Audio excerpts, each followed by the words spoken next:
Bonjour, bienvenue dans cette deuxième partie de la vidéo concernant les portes logiques. Dans celle-ci, on va s'intéresser aux portes OU, non ou exclusif et non ou exclusif. On débute par la porte OU. Le symbole CEI, on va retrouver le rectangle, comme pour la porte et l'inverseuse.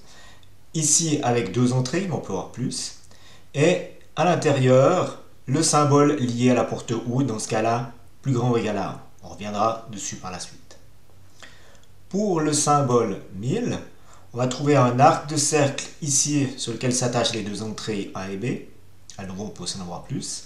Et puis ici, deux arcs de cercle qui viennent en pointe pour trouver ici au centre la sortie S. Pour la table vérité, on a ici nos deux entrées, donc les quatre cas différents ici. Pour remplir, il faut partir de la définition suivante. La sortie est active si A ou B sont actives.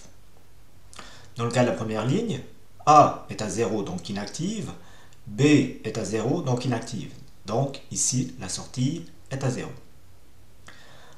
Deuxième ligne, A est active, B est inactive. Donc dans ce cas-là, la sortie est à 1 car A est active. Troisième ligne, A est inactive, mais B est active. Donc dans ce cas-là, on a aussi 1 ici. Dernière ligne, A est active et B est active. Donc les deux entrées sont actives, la sortie est active. Donc en fait, ce qu'on voit, c'est que dès qu'il y a une entrée ou plus qui sont actives, la sortie est active. Donc il n'y a que le cas où toutes les entrées sont à 0, que la sortie est à 0. Du fait, ici on a placé ce symbole-là pour dire que dès qu'il y a un 1 ou plus, la sortie est à 1. Au niveau de la fonction, à nouveau, comme pour la porte E, on a pris un symbole existant, on a pris le plus. Mais dans ce cas-là, ce plus veut dire OU. Donc on doit lire ici, non pas S est égal à A plus B, on doit lire S est égal à A ou B. Pour terminer cette porte OU, son chronogramme, donc on va regarder ici, dès qu'il y aura 1, 1, la sortie est à 1. 0, 0, ça fait 0. 1 et 0, ça fait 1. 1 et 1, ça fait 1. 0, 0, ça fait 0. 0, 1, ça fait 1. 1, 1, ça fait 1. 0, 0, ça va faire 0. 1 et 0, ça fait 1. 1, 1, ça fait 1. 0, 0, ça fait 0. 1 et 1, ça fait 1. 0, 1, ça fait 1. Et finalement, 0, 0, ça fait 0. Donc, on voit ce que j'expliquais juste avant, c'est qu'il n'y a que le cas où les deux entrées sont à 0, que la sortie est à 0. Donc, on va retrouver ici les cas où on a 0 sur les deux entrées, où on a 0. Donc après, à voir dans la stratégie, est-ce qu'il vaut mieux regarder dès qu'il y a un seul A ou plus, ou alors est-ce qu'il faut regarder les cas où toutes les entrées sont à 0? À vous de voir ce qui est plus pratique pour vous. La porte non OU, en fait, c'est la porte OU et une inversion à la sortie. Comme pour la porte non est, en fait, on va faire OU et ensuite inverser la sortie. Pour le symbole 1000, on va retrouver le symbole du OU et avec le rond à la sortie. Pour la table de vérité, en fait, il faut prendre la table de vérité de la porte OU et inverser la sortie. Donc on a vu dans le cas précédent, ici, qu'il n'y avait que le cas où on avait 0 et 0 qu'on obtenait 0, dans le cas qui nous intéresse. Il n'y a que dans le cas où on aura 0 et 0 qu'on aura 1.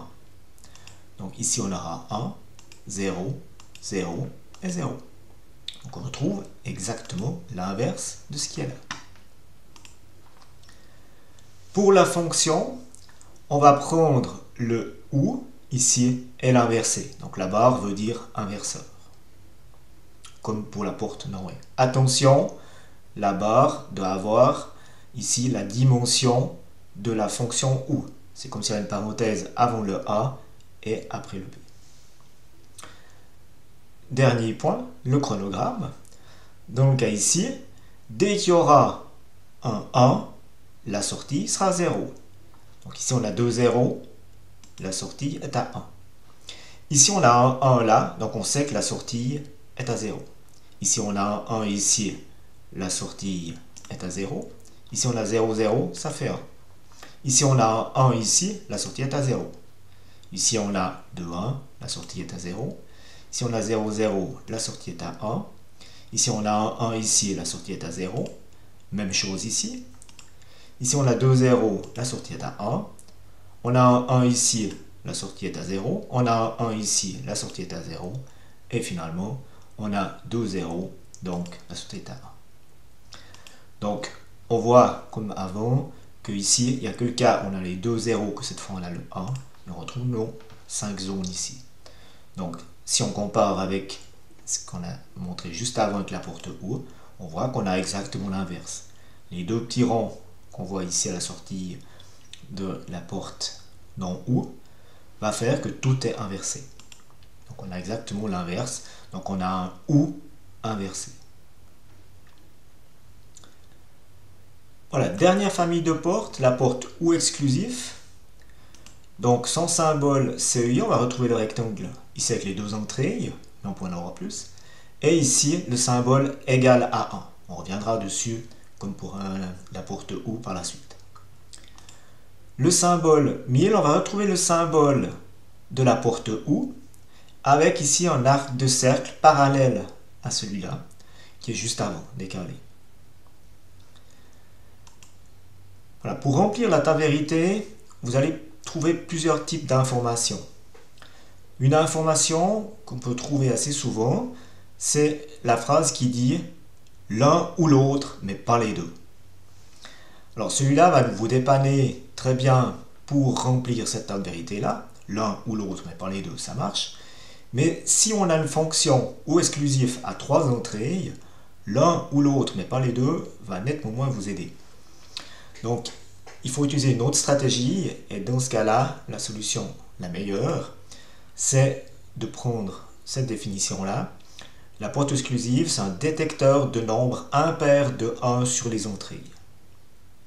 Donc, si on regarde ici, 0, 0, c'est pair, donc 0.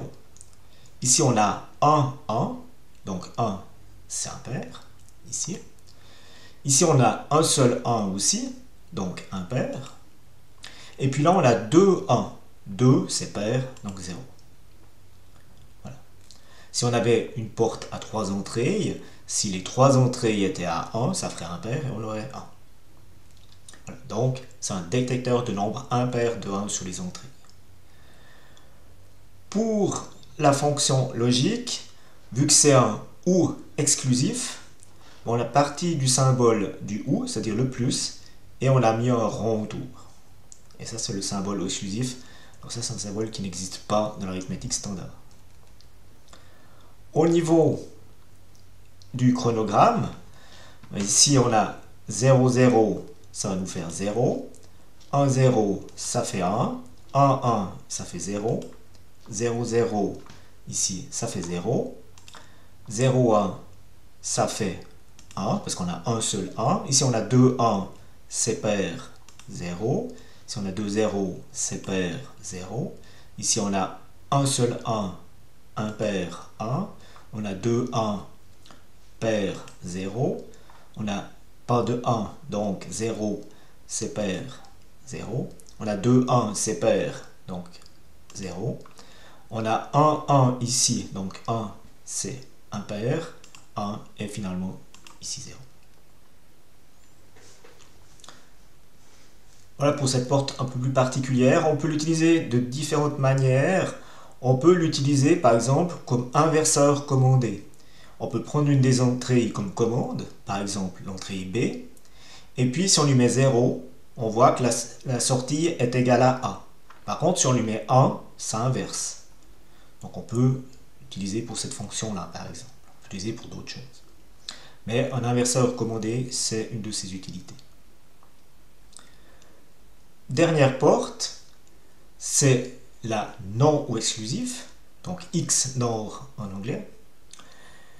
Le symbole CEI, ici, on va retrouver notre rectangle avec le égal 1, j'ai oublié de signaler, en fait ça veut dire égal impair. Et puis ici le petit rond pour dire inverseur. Donc c'est un ou exclusif inversé.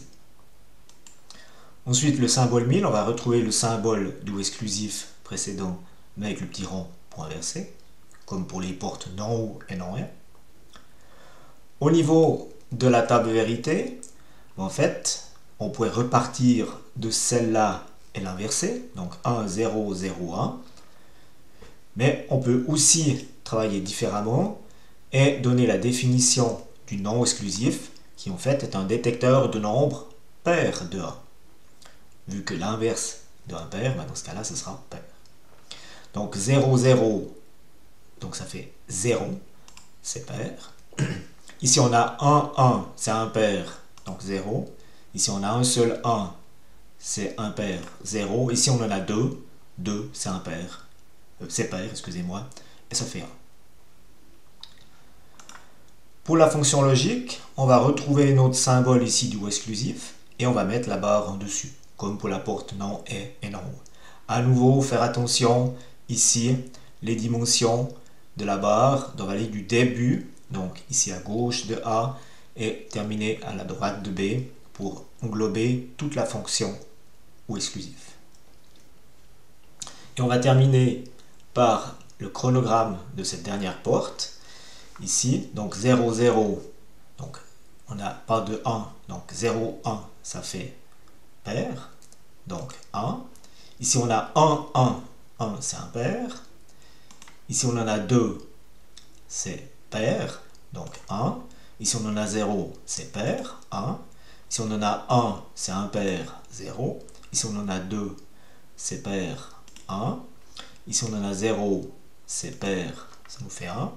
Ici on en a 1, donc c'est impair, ça fait 0. Ici on en a 2, 2 étant pair, ça nous fait la sortie à 1.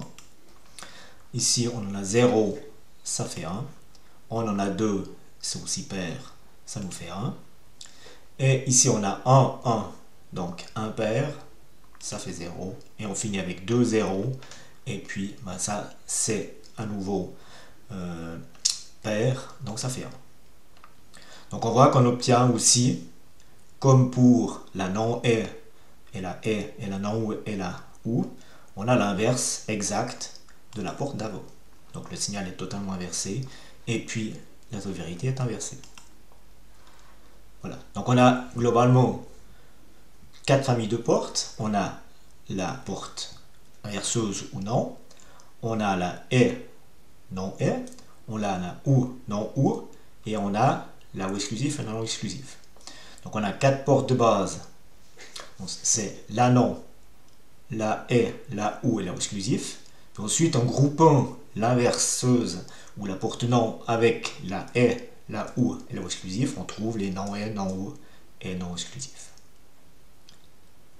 Voilà, ceci met un terme à cette vidéo concernant les portes logiques. Je vous remercie pour votre attention, je vous souhaite une bonne journée. Au revoir.